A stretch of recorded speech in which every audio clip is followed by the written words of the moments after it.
As the United States support the Philippines' move to annexed West Philippine Sea on its upcoming new standard map, through enactment of the Maritime Zones Act, signed into law, to formally legalize its sovereign rights in the contested waters. China's foreign ministry said it summoned the Philippines' ambassador to China to lodge a stern protest. The ministry condemned the move as an attempt to solidify the illegal ruling of the South China Sea arbitration case through domestic legislation. The laws, called the Philippine Maritime Zones Act and the Philippine Archipelagic Sea Lanes Act, were signed by Marcos in a nationally televised ceremony attended by top military and national security officials. They further cement Manila's rejection of China's claims to virtually the entire sea passage, and stipulate jail terms and stiff fines for violators. These signal that the Philippines will legally resolve to protect its maritime resources, preserve its rich biodiversity, and ensure that their waters remain a source of life and livelihood for all Filipinos. Chinese Foreign Ministry spokesperson Mao Ning said the move seriously infringes on China's territorial sovereignty and maritime rights and interests in the South China Sea. China strongly condemns and firmly opposes the Philippines' new map. In a new national map it released last year, the Chinese government demarcated its claim to virtually the entire South China Sea with vague dash lines that drew protests and rejections from rival coastal states and government, including Malaysia, Vietnam, Taiwan, Indonesia, and the Philippines. The Maritime Zones Act demarcates key parts of the Philippine archipelago's territory and outlying waters where it has full sovereignty and sovereign rights under international law and the 1982 UN Convention on the Law of the Sea. Those zones include the country's exclusive economic zone, a 200 nautical mile, 370 kilometer stretch of water, where a coastal state like the Philippines has exclusive rights to tap energy and other resources. Foreign ships and aircraft have an internationally recognized right known as innocent passage to pass through such a zone, as long as the coastal state's security would not come under threat. The Archipelagic Sea Lanes Act allows the Philippines to designate sea lanes and air routes in the archipelago where foreign ships and aircraft could transit under its regulation and in compliance with international law. These legal instruments solidify Philippine territory and enhances our ability to protect their country against any infringement. Marcos said the laws comply with international law and the UNCLOS, but many of their provisions stand in stark contrast to Beijing's claims in the South China Sea and would likely be rejected and defied by China. It's unclear how the Philippines could enforce the laws, which take effect 15 days after their publication in the government's official gazette or in a newspaper, given China's increasingly aggressive actions to push its claims. Copies of the laws signed by Marcos were not immediately available, but a final version of the Maritime Zones Bill stated that all artificial islands constructed within the Philippine EEZ belong to the Philippine government. China has transformed 7 disputed reefs into what are now missile-protected island bases, including the Mischief Reef, which lies within the Philippines' exclusive economic zone. The United States supports the Philippines' enactment of the Maritime Zones Act, signed into law by President Marcos on November 8, 2024. The Maritime Zones Act aligns Philippine domestic laws with the 1982 Law of the Sea Convention and the 2016 Arbitral Tribunal ruling. This law defines the Philippines' internal waters, archipelagic waters, territorial sea, contiguous zone, exclusive economic zone, and continental shelf in line with the convention. Many other nations, including fellow members of the Association of Southeast Asian Nations, have enacted similar legislation over the years. The passage of the Maritime Zones Act by the Philippines is a routine matter and further clarifies Philippine maritime law. The United States values Philippine leadership in upholding international law, particularly in the South China Sea, and calls on all states to comport their maritime claims to the international law of the sea as reflected in the convention. The Philippines will release soon a new map that will include the West Philippine Sea within its jurisdiction, the National Mapping and Resource Information Authority said last week. Speaking during a press conference in the Philippines Presidential Palace, NAMRIA Administrator Peter Tiangco said the map will be published after the Implementing Rules and Regulations (IRR) for the newly signed Republic Act 12064, or the Philippine Maritime Zones Act, is released. The Philippines already have the maps prepared. Manila is just waiting for the implementing rules and regulations in order for us to modify or revise the maps we have prepared accordingly until its final publication. Asked to compare the new map with that one issued by China in August 2023, which incorporates Taiwan and most of the West Philippine Sea, Tiangco said, "The big difference here is that the Philippines' new map has a legal basis supported by existing laws." Earlier last week, President Ferdinand Marcos Jr. signed the Philippine Maritime Zones Act that aims to declare the country's maritime zones in accordance with the standards set by the United Nations Convention on the Law of the Sea, UNCLOS. The Maritime Zones Law uses the Archipelagic baselines under the 2009 Philippine Baselines Law as the basis upon which the country's maritime zones are measured. Apart from identifying the Philippine internal waters, the law also defines the archipelagic waters, full entitlement of a 12 nautical miles territorial sea, declaration of a 24 nautical miles contiguous zone from the baselines, and the 200 nautical miles exclusive economic zone and continental shelf where the Philippines can exercise sovereign rights and jurisdiction. The Maritime Zones Law's primary objective is to declare the Philippines' maritime zones based on the standards set by UN Convention on the Law of the Sea, clarify the geographical extent of the Philippine maritime domain, and at the same time, clarify the legal powers that the Philippines may exercise over. The upcoming law for Philippine Maritime Zone will be the basis for the updated version of the administrative map of the Philippines, which will specifically delineate the Calayan Island Group, Scarborough Shoal, Macclesfield Bank, West Philippine Sea, and Benham Rise region. The Philippines' 200 nautical miles exclusive economic zone, west of the archipelago, will be called as West Philippine Sea. Beyond the 200 nautical miles, it is still officially referred to as the South China Sea.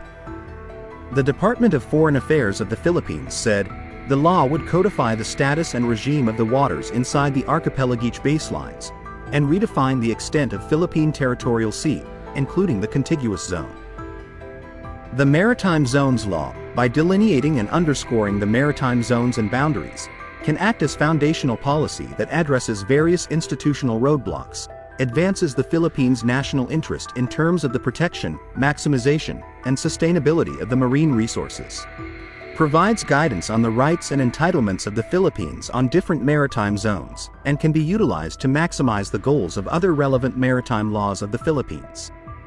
The maritime zones of the Philippines comprise the internal waters, archipelagic waters, territorial sea, contiguous zone, exclusive economic zone, and continental shelf. All territories of the Philippines shall generate their respective maritime zones in accordance with international law. Therefore, the Philippines exercises sovereignty and jurisdiction over its archipelagic waters and the airspace over defined maritime zone, as well as its seabed and subsoil, in accordance with the UNCLOS and other existing laws and treaties. It also highlights the country's extended continental shelf in the Philippine Rise and West Palawan regions. Philippines' submission to the United Nations on entitlement to an extended continental shelf in the West Philippine Sea met some protest from China and Malaysia, while Vietnam also submit its own entitlement before the United Nations to an extended continental shelf from relevant baselines in its territorial waters west of the South China Sea. China applauds its protest against Philippines' claim before the United Nations Commission on the Limits of the Continental Shelf for an extended continental shelf in the West Philippine Sea. In a note verbal on June 18 communication, addressed to UN Secretary-General Antonio Guterres, the permanent mission of the People's Republic of China to the UN, said the Chinese government seriously requests the Commission not to consider the submission by the Philippines. According to China, the Philippines' claim to a 200 nautical mile extended continental shelf in the West Palawan region is without basis and seriously infringe China's sovereignty, sovereign rights, and jurisdiction in the South China Sea. China said it has indisputable sovereignty over Nanay Zudao and adjacent waters, and enjoys sovereign rights and jurisdiction over the relevant waters as well as the seabed and subsoil thereof. Nanay Zudao refers to China's so-called South China Sea islands, its term for 4 major island chains spread out in the disputed waters, including the Spratly Islands west of Palawan, which is covered by the Philippines' latest extended continental shelf claim. After playing a role in the country's historic arbitral win over China, in 2016 maritime ruling over the South China Sea, the 1734 Murillo Velarde map carries a new meaning in this day and age. Dubbed as the mother of all Philippine maps, the Murillo Velarde map served as a key part of the country's winning presentation at the Permanent Court of Arbitration, under the United Nations Convention on the Law of the Sea or UNCLOS at The Hague in 2016. The 1734 Murillo Velarde map was instrumental in the Philippines' successful arbitration case against China in 2016, which led to the invalidation of China's 9-line claim, now a 10-line, in its most recent map. The map, along with 270 other maps, was used by the Philippines' team of experts to refute China's historic claim of ownership of the entire South China Sea. The Philippines believes that the label Panacot on the map refers to the Scarborough Shoal, and it is the first map with label Panacot on it. Professor Li Xiaokong of China pointed out that the label Panacot in the 1734 map was not Scarborough Shoal, and the three groups of islands, Galat, Panacot and Lumbay, also appeared in the map published by China in 1717. Under international law, maps, even those dating back from ancient times, can be utilized as evidence to augment the case of a certain state or country before an international court or tribunal. In the pursuit of the Philippines subjecting China to an international proceeding before the Permanent Court of Arbitration concerning their maritime dispute in the South China Sea, the Philippines bolstered its claim by submitting over 170 maps, including those from ancient China, purporting the entirety of the territories of both countries. This submission of the Philippines of 100 maps before the tribunal is a declaration that the Philippines indeed have maritime rights backed not just by legal resorts, but also historical aspects in the South China Sea, particularly the West Philippine Sea. Among 100 maps submitted, the most crucial one is the 1734 Murillo Velarde map. Murillo Velarde map of 1734, named after the Jesuit cartographer Pedro Murillo Velarde, is the first map that gave name to the Scarborough Shoal, which is among the contested features in the South China Sea, Panacot Shoal. The Panacot Shoal refers to danger since the shoal is a submerged reef and there is a high possibility that cruising ships might run aground therein. Nothing in China nor even Vietnam has Scarborough Shoal in their maps, dating back to their ancient times. As for the case of China, their maps as early as 1098 to 1100 AD Tang Dynasty, up to 1912 Qing Dynasty, only showed Hainan Island as its southernmost territory. Other than being the first map that gave name to Scarborough Shoal, the Velarde map on its upper right also emblazoned the official emblem of the royal coat of arms of the King of Spain. This means that this map depicting the entirety of the Philippine territory, as laid out as an official map commissioned and recognized by Spain, exhibiting the entirety of the Philippine territory in 1734. China on their part, as manifested by their ancient maps from early dynasties up to 1912 maps, showed no Scarborough Shoal. The case of Scarborough Shoal as showcased in the Velarde map of 1734 is crucial for the Philippines to fortify its legal position in the hearing against China. Other than the idea that Scarborough is not both legitimately and historically part of China, the non-existence of Scarborough Shoal dismantled the 9-line and the whole historical falsity argument of China. The Velarde map, the mother of all Philippine maps, bolstered and thereby imperative in concreting the legal victory of the Philippines and that indeed China has no right or whatsoever for its expansive and invasive claim in the South China Sea. In 2016, the Permanent Court of Arbitration in The Hague ruled in favor of the Philippines, stating that China had no historical rights based on their 9-line map. China, however, rejected the ruling. The map drew Scarborough Shoal, referred back then as Panacot, as part of the Philippines' territories. The shoal lies just 358 kilometers west of the Philippines' main Luzon island. China has been in control of Scarborough since 2012, after a Philippine Navy frigate intercepted 8 Chinese fishing boats suspected of poaching coral and giant clams. The tribunal in The Hague sided with the Philippines and struck down in 2016 China's claim to the South China Sea.